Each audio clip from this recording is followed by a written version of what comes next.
Korogo, à environ 600 km au nord d'Abidjan.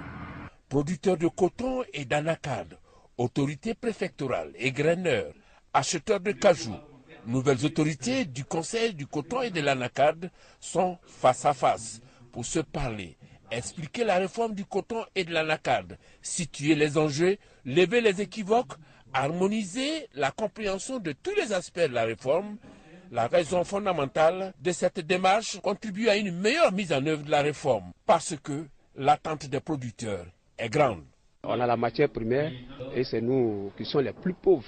Les 4 cas qui sont là, il va y avoir au moins 2 producteurs qui ont peut-être des voitures. Et tout le reste, les producteurs sont sur les motos. Donc nous attendons de cette réforme vraiment une amélioration. Si les producteurs sont unanimes sur la finalité, leur mieux-être, ceux de la filière coton divergent sur la question du zoning. Non, on ne veut pas du zoning. Pourquoi? Si le gouvernement a donné la liberté aux égreneurs, nous on veut que le paysan aussi soit libre de travailler avec les graineurs de son choix. Aujourd'hui, le seul producteur, il peut être là aujourd'hui, demain il est de l'autre côté, après demain il est là, en créant des impayés. Il faut fidéliser ou sédentariser le producteur. Ouverts à la modernité, ces producteurs préconisent une mise en œuvre progressive de cette disposition.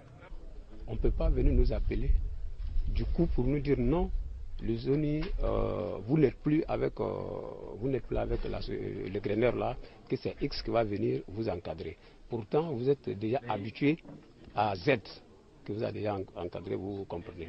On peut le faire, mais il va falloir qu'on va progressivement avec le zoning pour nous permettre de s'adapter.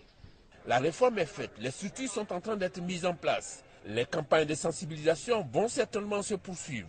Les producteurs, eux, ont un vœu. La flexibilité dans la mise en œuvre de cette réforme. La réussite est à ce prix.